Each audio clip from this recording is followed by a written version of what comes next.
सवाल मेरा ये है कि ये जो टॉप 30 डोनर्स हैं, टॉप के 30 डोनर्स में से 14 ऐसी डोनर कंपनीज हैं जिनके खिलाफ ईडी की, सीबीआई की, आईटी की इन्वेस्टिगेशन चल रही है। ये संयोग मानूं या मैं प्रयोग मानूं इसको? नहीं गरिमा जी, मुझे लगता है कि जिससे पहले हम ईडी, आईटी और अलग अलग एजेंसियों पे प्रश्न चिन्ह खड़ा करें, मुझे लगता है दोनों पक्षों को देखने की आवश्यकता है। यही ईडी है जिस कारण 1 लाख करोड़ रुपए वापस भी लौटे हैं। यही ईडी है जिसके कारण पब्लिक सेक्टर बैंक के 15,000 करोड़ रुपए वापस भी लौटे हैं, जो किसी के सरकार के समय उद्योगपतियों को दे दिए गए थे बिना जवाबदेही के। तो ये आपकी अपनी राय हो सकती है। ईडी पे, आईटी पे प्रश्न चिन्ह खड़ा करना आजकल फैशन हो गया है। एक समय था जब सुप्रीम कोर्ट ने ही कहा था कि सीबीआई पिंजड़े में बंद तोते की तरह है। लेकिन जहां तक इलेक्टोरल बॉन्ड्स की बात है गरिमा जी, बहुत स्वागत योग्य है ये हम इस बात का स्वागत करते हैं कि डेमोक्रेटिक रिफॉर्म्स, इलेक्टोरल रिफॉर्म्स और पॉलिटिकल रिफॉर्म्स से कम बातचीत शुरू हुई है। गरिमा जी, साल था 2000 का। अनिल वर्मा जी यहां बैठे हैं, हम सबके वरिष्ठ हैं, इनको अच्छे से स्मरण होगा। जब राजनेता चुनाव में नामांकन फाइल करते हैं तो आपको अपने क्रिमिनल एंटीसीडेंट्स देने पड़ते हैं कि आपके खिलाफ कोई मुकदमा चल रहा है क्या। तो वो प्रयास एनडीए के समय शुरू हुआ था। अटल बिहारी जी उस समय प्रधानमंत्री थे, नंबर 1। नंबर 2, उसी समय अनिल वर्मा जी को यह भी स्मरण होगा कि इनकम टैक्स एग्जेम्पशन, जो व्यक्ति पॉलिटिकल पार्टी को डोनेशन दे रहा है वो इस बात को डिक्लेयर करे, डिस्क्लोज करे, वो पॉलिटिकल पार्टी भी डिक्लेयर करे, डिस्क्लोज करे और इनकम टैक्स में एग्जेम्पशन मिले। तो क्या चुनावी फंडिंग में पारदर्शिता होनी चाहिए? Do we need transparency in electoral funding? क्या हमें काले धन से मुक्त चुनाव चाहिए? तो मुझे लगता है बिल्कुल इसमें आवश्यकता है और हम सब इस बात से सहमत हैं कि चुनावों में, लोकतंत्र में काला धन से बड़ा अभिशाप कोई नहीं है। तो इलेक्टोरल बॉन्ड से क्या ये गोरखधंधा रुका क्या? गुरु प्रकाश, क्या हम आदर्श इलेक्टोरल बॉन्ड से गोरखधंधा, चुनावी चंदे का रुक गया? मैं आ रहा था गरिमा जी उसी हाँ, मैं उसी पे आ रहा हूं गरिमा जी। अब हम आज एक आदर्श लोकतंत्र है जिसकी तरफ अभी यशोवर्धन जी ने भी इशारा किया था। हम चाहते हैं हम आदर्श लोकतंत्र होना, हम चाहते हैं हम आदर्श पॉलिटिकल पार्टी हो, लेकिन हम आदर्श व्यक्ति नहीं है। We are imperfect society, we are imperfect democracies, but हम लोग परफेक्शन की तरफ बढ़ रहे हैं। एक समय था जब क्रिमिनल चुनाव लड़ते थे, धड़ल्ले से चुनाव लड़ते थे, कोई मतलब नहीं था, जनता को पता ही नहीं चलता था जवाबदेही कैसे तय हो। एक समय था जब काला आप परफेक्ट सोसाइटी पर चले गए। मुझे तो बड़ा सीधा सवाल का जवाब दे दीजिए कि क्या इलेक्टोरल बॉन्ड से चुनावी धंधे में जो गोरख धंधा चलता था वो रुक गया या और बढ़ गया?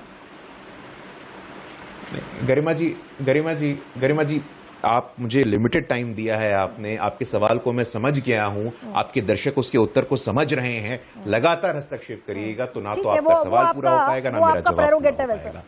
एक पक्ष को देखने, एक पक्ष को दिखाने का प्रयास हो रहा है, लगातार एक पक्ष को दिखाने का प्रयास हो रहा है। निश्चित रूप से आप दिखाइए इस पक्ष को, लेकिन कम से कम हम ये बताना चाहते हैं कि चुनावों में काला धन अभिशाप से लड़ाई का अगर कोई जरिया था तो ये जरिया था।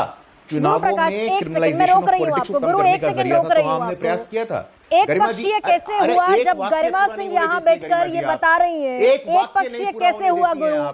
मैंने बताया कि टोटल जितने इलेक्टोरल बॉन्ड खरीदे गए और इनकैश हुए उसका 50% हिस्सा 20 डोनर्स ने दिया और उन 20 डोनर्स में से 3/4 ऐसे हैं जिनके खिलाफ आईटी, सीबीआई और इनकम टैक्स की, ईडी की रेड पड़ी।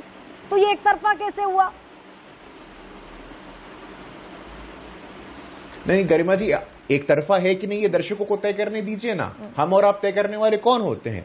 बताना तो ये भी चाहिए। एडीआर यहां पे बैठी है, एडीआर बहुत काम करती है। 2007 से लेकर के 2011 में कांग्रेस पार्टी के पास कितना पैसा था? 1500 करोड़। भारतीय जनता पार्टी के पास उस समय कितना पैसा था? 2007 और 11 का हिसाब लूंगी ना। गुरदीप सप्पल बैठे, आप एक बॉन्ड स्कीम लेकर आए गुरु, और आपने कहा कि इससे इलेक्टोरल रिफॉर्म होता है, इससे ट्रांसपेरेंसी बढ़ती है, इससे चुनावों में काले धन के इस्तेमाल पर रोक लगती है। यह आपने संसद में कहा, ईसीआई ने कहा, इलेक्शन कमीशन ऑफ इंडिया ने कि अनड्यू फेवर बढ़ेंगे, सुप्रीम कोर्ट ने कहा, आरबीआई ने कहा। तो वही कच्चा चिट्ठा अब खुल रहा है, तो उसी का जवाब सीधे सीधे देने में क्या तकलीफ गुरु? तो गरिमा जी जवाब ही तो दे रहे हैं, लेकिन आपने मन बना लिया है कि मुझे जवाब नहीं देना है। आपने मन बना लिया है कि मुझे एक वाक्य नहीं पूरा करने देना, तो मैं क्या कर सकता हूं गरिमा जी? मैं जवाब भी तो देने का प्रयास कर रहा हूं तब से। अब ये जब देश को बताने की जरूरत ही नहीं है कि 2007 से 12 में क्या होता था, तो मत बताइए भाई। कम से कम आज चुनावी फंडिंग में पारदर्शिता है, इस पर चर्चा तो हो रही है, इस पर डिस्कशन तो हो रहा है। और गरिमा जी, हम तो राजनीति करते हैं 28 स्टेट में, 8 यूनियन टेरिटरी में, पर सांसद पर विधायक हमारा फंडिंग देखिए, पर सांसद पर विधायक टीएमसी का फंडिंग देखिए, पर सांसद पर विधायक डीएमके का फंडिंग देखिए। हमारे यहां तो गरिमा जी कांग्रेस पार्टी 52 सांसदों वाली पार्टी है, पर सांसद 27 करोड़ की फंडिंग है। यह भी सवाल खड़ा होता है, टीएमसी कितने विधायकों की पार्टी है, डीएमके कितने विधायकों की पार्टी है? एक सांसद पे 650 करोड़ का फंडिंग आया उनको, टीएमसी को एक सांसद पे 100 करोड़ का फंडिंग आया। तो गरिमा जी ऐसे नहीं होता है, आपको समग्रता से देखने की आवश्यकता है। हम ये कह रहे हैं, हमने प्रयास किया, हमारा एफर्ट था कि चुनावी संबंधित वित्तीय कार्रवाई में पारदर्शिता आए, चुनावों में कालाधन से लड़ाई हो, हमने कोशिश किया था। लेकिन निश्चित रूप से सुप्रीम कोर्ट के निर्णय के हम साथ खड़े हैं, लेकिन इसके साथ साथ हमें यह बताने की जरूरत है गुरु, ये कह देने से कि टीएमसी के पर गुरु एक सेकंड फिर और जिम्मेदारी भरा सवाल पूछती हूं आपसे। ये कह देना कि टीएमसी के एक सांसद को 100 करोड़ रुपए मिले, कांग्रेस के एक सांसद को 27 करोड़ रुपए मिला, पर सांसद का जो आप हिस्ट्री बता रहे हैं, ये कह देने से सत्ता पक्ष की, इस देश की सरकार की जिम्मेदारी खत्म हो जाती है? जिस स्कीम को आप इतने धड़ल्ले से लेकर आए, ट्रांसपेरेंसी के क्लेम के साथ लेकर आए, सुप्रीम कोर्ट ने कहा कि वो अनकॉन्स्टिट्यूशनल है, अवैध है, इलीगल है। गरिमा जी, सुप्रीम कोर्ट ने और भी बहुत सारी चीजें कही हैं। सुप्रीम कोर्ट की चीजों का अगर हम यहाँ कच्चा चिट्टा खोलने लगे तो बहुत सारे लोग एक्सपोज हो जाएंगे।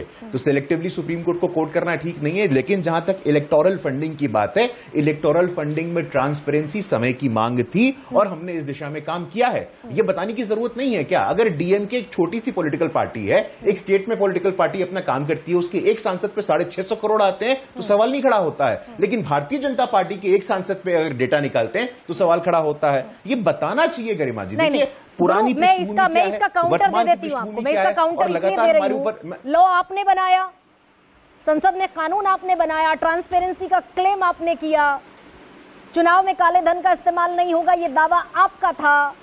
ये टीएमसी का दावा नहीं था, ये टीडीपी का दावा नहीं था, ये कांग्रेस का दावा तो था नहीं। नहीं गरिमा जी, यदि आपको लगता है या किसी को लगता है कि कांग्रेस के सांसद धीरज साहू के घर से इतना पैसा मिले, 350 450 करोड़ रुपए मिले कि नोट गिनने वाली मशीन खराब हो जाए, चुनावों में काला धन चलता रहे। ऐसे ही लालू यादव कहते थे कि ईवीएम मत लेके आओ, बूथ कैप्चरिंग करने दो, क्रिमिनल्स को चुनाव लड़ाओ, शहाबुद्दीन को चुनाव लड़वाओ, साधु यादव को चुनाव लड़वाओ, तो चुनावों में तो सुधार होगा ही नहीं कभी ना। किसी ना किसी को तो ब्रेव स्टेप लेना पड़ेगा, किसी ना किसी को तो करेजियस डिसीजन लेना पड़ा था। हम लोगों ने किया, हम लोगों ने प्रयास किया है, बहुत अच्छा लगता है जब मैं आपके आर्टिकल्स पढ़ती हूँ, जब मैं अखबारों में आपके आर्टिकल्स पढ़ती हूँ तो मुझे बढ़िया लगता है। और उतना ही बढ़िया मुझे लगता है तब आप जिम्मेदारी से जवाब देते कि इलेक्टोरल बॉन्ड्स में खामियां थी। इलेक्टोरल बॉन्ड की स्कीम को अगर सुप्रीम कोर्ट ने कहा कि अनकॉन्स्टिट्यूशनल है तो आप स्वीकार करते उसको। गुरदीप सप्पल, आप क्या